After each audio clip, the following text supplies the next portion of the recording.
Bonjour et bienvenue dans le podcast En mode circulaire de la chaire Tech & Care. Dans ce podcast, issu d'une recherche académique financée par l'ADEME et la région Hauts-de-France, nous analysons les différents business models circulaires dans la mode et leur appropriation par les consommatrices et les consommateurs. De la seconde main à la location, en passant par l'upcycling et la sobriété, nous discutons des enjeux de la mode circulaire. Je suis Chloé Cohen, journaliste et créatrice du podcast Nouveau Modèle sur la mode responsable et engagée. Et pour cet épisode du podcast En mode circulaire, je reçois Isabelle Robert, cofondatrice de la chaire Tech & Care et maître de conférences en sciences de gestion à l'IAE Lille. Et Maud Herbert, cofondatrice de Tech & Care et professeure de marketing à l'Université de Lille. Au programme de ce deuxième épisode, un état des lieux des business models de la mode circulaire. Je vous souhaite une très belle écoute.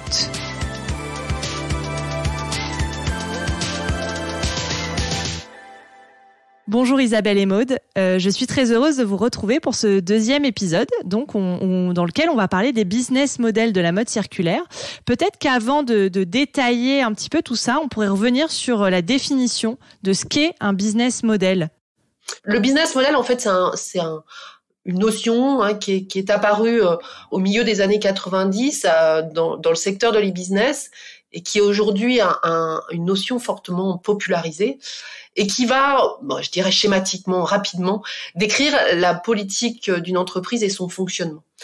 En fait, un business model, ça décrit les principes selon lesquels une organisation crée, délivre et capture de la valeur. Capture de la valeur, ça veut dire comment, de façon simple, elle gagne de l'argent. Grosso modo, aujourd'hui, les entreprises font souvent référence à ce qui a été développé par Osterwalder et Pigneur, ce qu'on appelle la matrice Canva, qui va en fait développer la façon, les composantes d'un business model à travers effectivement la proposition de valeur. Donc, qu'est-ce qu'on offre comme bouquet, je dirais, de produits ou de services? Quels sont les clients qu'on va servir? Et puis ensuite, le deuxième grand bloc, ça va être comment on va délivrer cette valeur à travers quel réseau de partenaires, quelle relation client on va mettre en place, par rapport à quels canaux de communication et de distribution, quelles sont les ressources clés, quelles sont les activités clés, et puis le dernier point, la dernière composante sur la capture de la valeur, donc comment on gagne de l'argent.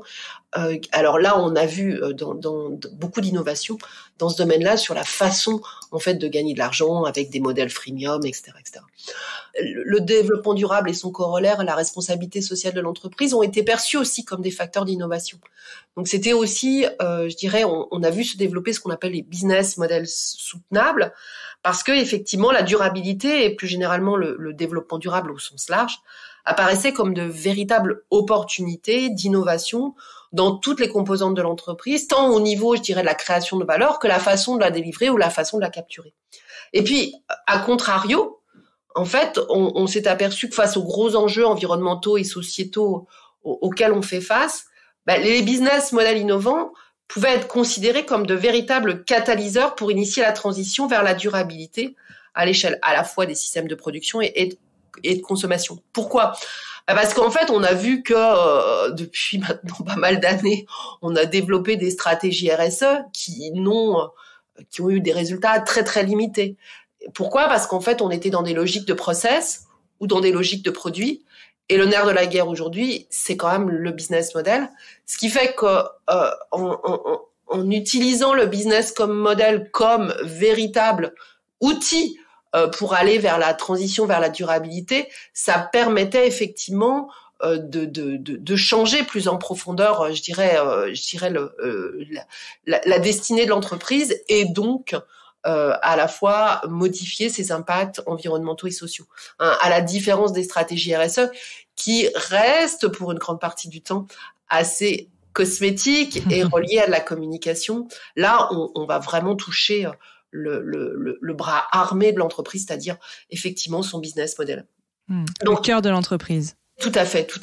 Et donc, en plus, la notion de business model soutenable a permis de se questionner et de reconceptualiser la notion de valeur de manière responsable, durable, dans un sens plus holistique. Alors, à partir de là, on a fait appel, je fais juste un petit peu la prof là, on a fait appel à deux notions, c'est-à-dire que on a pris un petit peu les trois domaines de la RSE qui ont été vulgarisés notamment par des consultants en RSE dans les années 2000, notamment je pense à Elkington sur les 3 P qui sont profit, people et planète, et de se dire qu'effectivement un business model soutenable devait, je dirais, conjuguer ces 3 éléments. Et puis un autre élément qui était assez intéressant, c'est de se dire la valeur, cette fameuse valeur des business models, elle n'est pas seulement centrée sur l'entreprise, mais c'est une valeur qui va aussi être pour les parties prenantes. Et puis dans un second temps, c'est de se dire aussi que cette valeur, elle pouvait être créée par d'autres parties prenantes, où certains auteurs vont dire dans le business model, c'est très important je dirais, d'échanger avec d'autres parties prenantes et notamment avec des partenaires. Donc voilà un petit peu toute la naissance des business models soutenables. Et nous, on avait une définition qui était de dire un business model soutenable, c'est un business model qui crée de la valeur, mais qui crée de la valeur sociétale, tout en réduisant ses externalités environnementales négatives et en augmentant ses externalités sociales positives. Donc l'idée, c'est vraiment aussi, alors aujourd'hui on parle aussi de business model régénératif, on va aussi dans ce sens-là. Voilà un petit peu sur alors quels sont je reviens sur la typologie. Alors il y a plein de typologies, il y a des articles. Oui, j'allais te demander si on avait des exemples un peu concrets peut-être associés à la mode ou au textile, des business models soutenables. Alors effectivement, alors dans les premiers archétypes des business models soutenables qui ont été développés au milieu des années de la décennie 2010. Alors bien évidemment, on va avoir cette idée déjà de fermer les boucles, donc de faire appel à l'économie circulaire. On a aussi tous les business models qui vont être basés sur l'éco-conception. On va commencer à voir aussi tous les business models qu'on va retrouver notamment dans les prochains podcasts sur ce qu'on appelle l'économie de la fonctionnalité, c'est-à-dire vendre un usage plutôt qu'un bien. Et puis on a aussi des business models qui apparaissent, qui sont davantage associés à la partie consommation, à l'aspect social. C'est aussi des business models. Alors là, on va réenchasser la slow fashion en encourageant la sobriété. Et puis aussi l'idée de faire des business models plus inclusifs.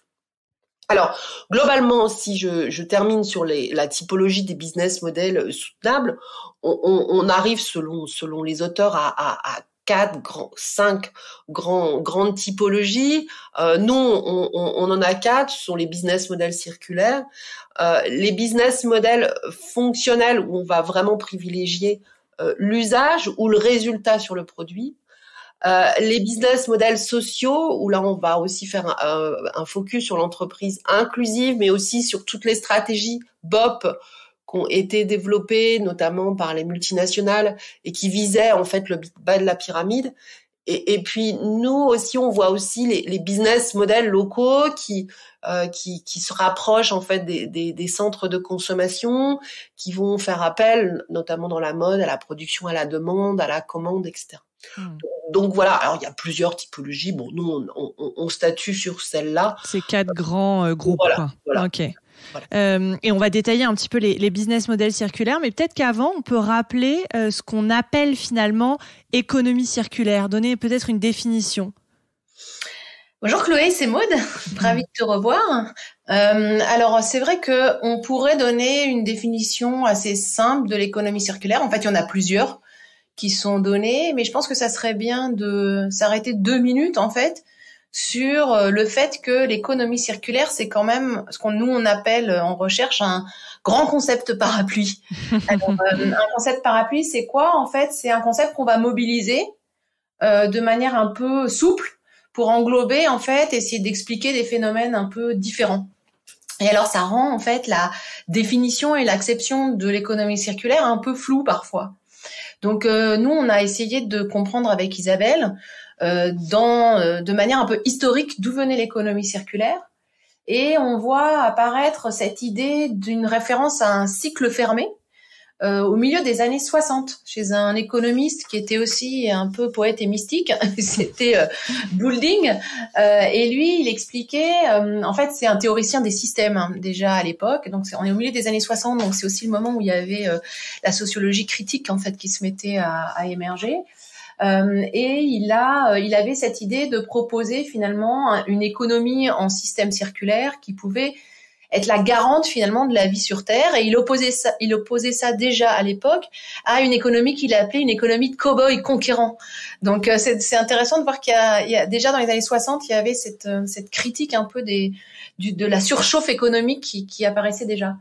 Ça a été continué un peu plus tard, repris un peu plus tard, au milieu des années 80.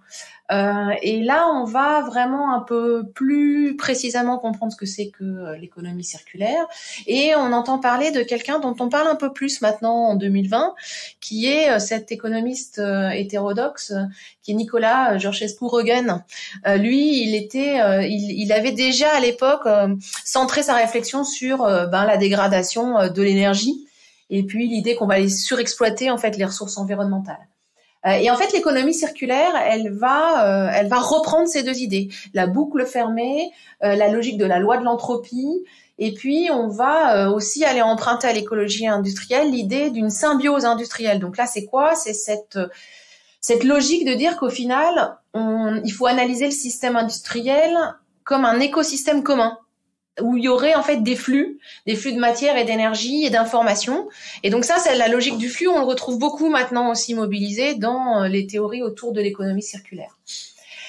Donc on voit ça arrive en fait des années 60, ça passe par le milieu à peu près des années 80, puis après on va retrouver ça au début des années 2000, avec notamment ensuite un concept qui est très proche et qui est très symptomatique de l'économie circulaire, qui est celui de cradle to cradle.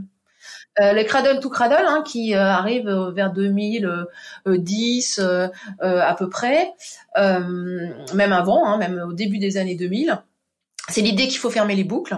Et ça, quand on voit les définitions de l'économie circulaire, on comprend en fait qu'il faut limiter, minimiser les intrants énergétiques et de matière. Et ça, c'est quelque chose sur lequel l'économie circulaire va beaucoup s'intéresser. Et ça donne cette dimension aussi très industrielle à l'économie circulaire, qui va donc être vraiment sur des logiques d'optimisation des ressources. Voilà. Alors en parallèle, ce qui est intéressant, c'est d'analyser comment l'économie circulaire a été reprise par les institutions politiques notamment. Donc on a de gros acteurs, et en particulier la Commission européenne qui vers les années 2015 vont aller récupérer cette notion-là pour faire des grands plans qui sont des planifications en fait, parce que ce qui est intéressant dans l'économie circulaire, c'est qu'elle remet pas radicalement en cause le modèle de la croissance. En fait, elle donne cette idée qu'on peut répondre aux 3 piliers du développement durable, c'est-à-dire assurer une croissance économique soutenue, répondre aux enjeux environnementaux et créer des emplois finalement en ayant une gestion optimale des ressources, avec d'abord la logique de la boucle fermée et éventuellement de la boucle verte, mais c'est cette idée de transformer le déchet en ressources, qui est une idée qui est séduisante aussi du côté des politiques. Bien sûr. Et donc on va avoir l'économie circulaire qui va être transformée avec le paquet global sur l'économie circulaire de la Commission en 2015. Et de fait, on a aussi des ONG qui vont aller développer cette notion, et celle qui est la plus connue, c'est la Fondation Ellen MacArthur. Et d'ailleurs, c'est eux qui vont donner une définition assez rapidement de l'économie circulaire. Donc voilà comment en 2016 en fait la Fondation Ellen MacArthur va définir l'économie circulaire.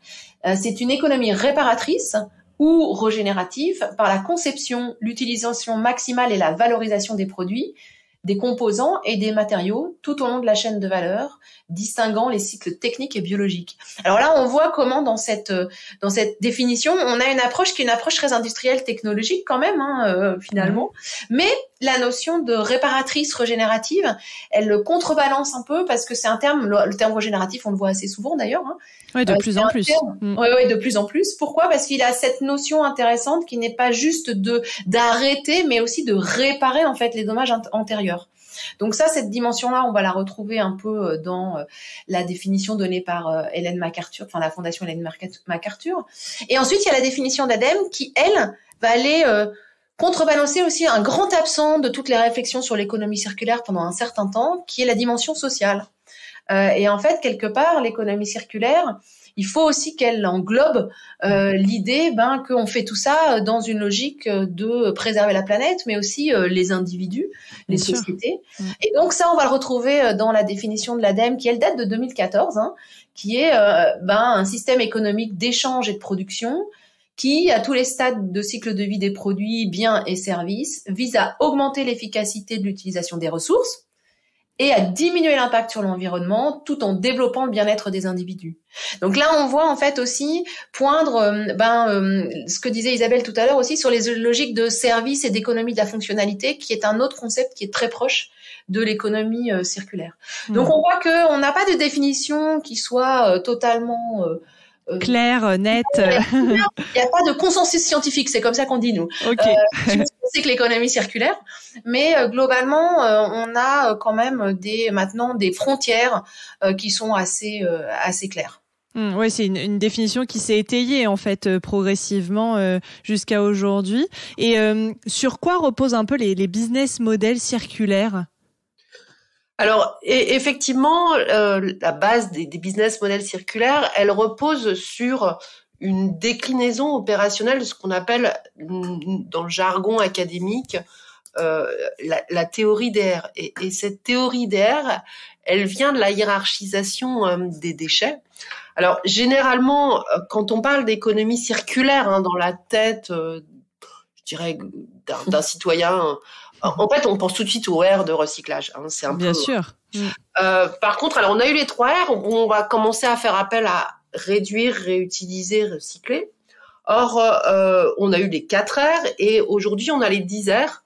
Et c'est vraiment sur ces 10 R qu'on se repose avec Maud et notamment d'un auteur qui s'appelle Kircher et qui, en 2017, a effectivement mobilisé différents R afin de replacer ce concept d'économie circulaire et les business models qui y sont liés.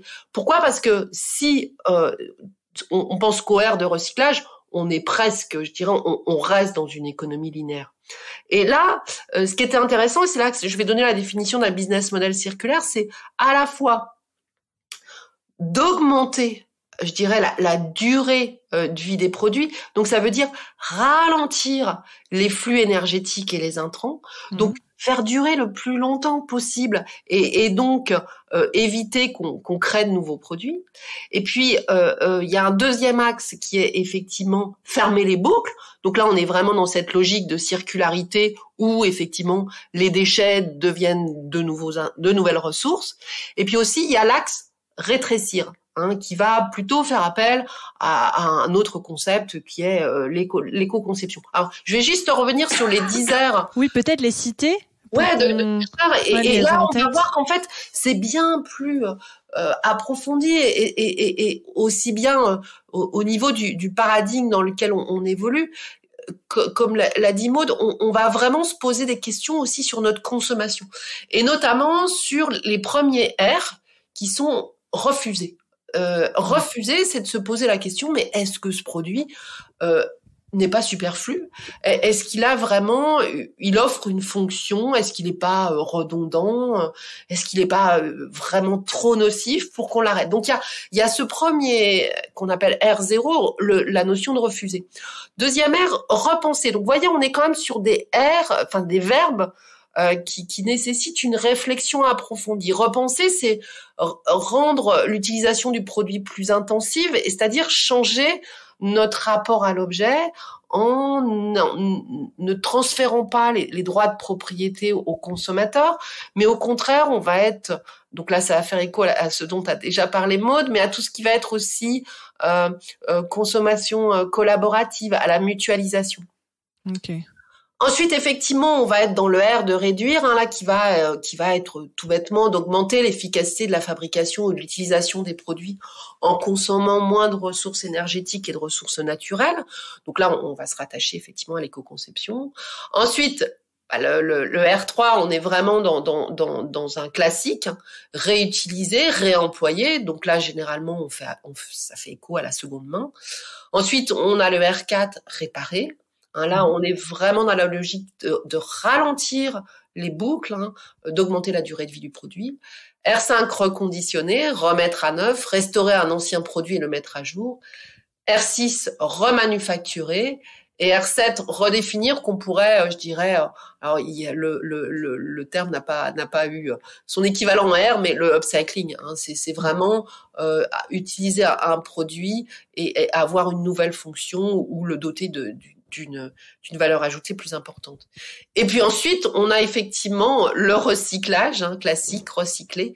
Et puis le dernier, le R9, qui est récupérer l'énergie, donc effectivement l'incinération. Donc là, on est quand même plutôt dans l'économie linéaire. Donc plus on va vers les R8, R9, plus on se rapproche de l'économie linéaire. Par contre, les premiers R sont vraiment rattachés à l'économie circulaire. Or, dans le jargon des entrepreneurs, etc., ce sont ces R-là qui sont quand même occultés et sur lesquels on va avoir une attention toute particulière pour dire, attention, avant, c'est quand même de se poser la question, est-ce que c'est bien utile? Donc c'est important de savoir. Donc, de ce fait, on a eu ces business models circulaires qui se sont basés sur ces 3 grands: réduire les boucles, ralentir les boucles et fermer les boucles. Alors que ça soit en boucle ouverte ou en boucle fermée, mais globalement, voilà un petit peu les business models circulaires. Voilà. Oui, les 3 grands principes. Peut-être qu'on peut les détailler, d'ailleurs donner quelques exemples un peu précis dans ces 3 grands blocs des business models circulaires. Alors oui, effectivement, il y a pas mal de chercheurs qui ont travaillé sur ces 3 approches, réduire, ralentir et fermer les flux de ressources, notamment dans le cadre de l'industrie du textile. Je pense plus particulièrement à Pal et Gander en 2018, et qui ont répertorié en fait des business models ou des propositions, je dirais, de valeur circulaire. Alors d'en réduire, bien évidemment, on va retrouver ce que je disais tout à l'heure sur l'éco-conception, mais on va aussi avoir tout ce qui va être lean production, tout ce qui va être aussi lié à l'usine 4.0, la réduction des déchets, tout ce qui va être lié à des technologies propres, tout ce qui va être lié aussi au contrôle de la prévention, de la pollution, de la prévention. Et puis on va avoir aussi dans réduire en amont, c'est développer des produits et des services à la demande, à la commande, avec des impressions 3D. Je dirais, là, on est vraiment dans des chantiers très, très intéressants qui peuvent se rapprocher aussi des business models locaux, c'est-à-dire qu'on réenchasse les systèmes de production proches des systèmes de consommation, parce qu'on voit bien que le modèle économique aussi, je dirais, de la mode est quand même un peu aux abois, avec effectivement ce système qui va effectivement réduire les prix. Et donc, on va avoir quand même un problème de valeur.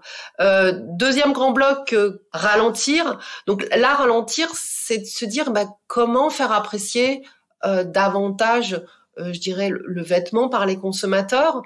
Donc effectivement, par l'intemporalité, par aussi revisiter une notion clé qui est la qualité. La qualité peut être aussi intéressante à exploiter. Ça va être aussi dans la simplicité de la conception, des créations modulaires. On a vu récemment des gammes apparaître avec, je dirais, des vêtements évolutifs en fonction de l'âge de l'enfant. Et puis aussi, on va avoir tout ce qui est dans ralentir, l'idée d'éduquer le consommateur à la sobriété en se posant la question, mais est-ce qu'on a besoin d'avoir des dressings aussi importants? Alors ça, c'est quand même des business models très, très, très singuliers et qui sont plutôt réservés à des petites marques. Et puis aussi, on va avoir, alors dans ralentir aussi, c'est développer, je dirais, un lien émotionnel avec ces marques qui vont avoir une attention plus particulière sur tout ce qui va être commerce éthique ou commerce équitable, va renforcer l'attachement aux produits et va renforcer le lien aussi entre le consommateur et la marque. Et puis dans fermer, effectivement, fermer les boucles par la mutualisation. Donc là, comme on le verra plus tard sur le podcast de la location, sur le upcycling, sur bien évidemment la seconde main, c'est-à-dire que ça ferme, c'est-à-dire qu'on prolonge la durée de vie du vêtement en augmentant et effectivement le nombre d'utilisateurs, et puis bien évidemment en fin de course le recyclage. Voilà les détails de ces 3 grands blocs. De toute façon, on va revenir un petit peu sur tout ça dans les prochains épisodes. Donc, merci beaucoup, Maud et Isabelle, de nous avoir un peu expliqué ce qu'étaient les business models de la mode circulaire. Merci beaucoup d'avoir écouté cet épisode et merci à l'ADEME et à la région Hauts-de-France pour leur soutien. Si vous avez aimé cet épisode, n'hésitez pas à le partager et à le recommander autour de vous. Et n'oubliez pas de vous abonner à la page de la chaire Tech & Care sur LinkedIn pour suivre les actualités de la mode circulaire. Je vous dis à très vite pour le prochain épisode du podcast En mode circulaire.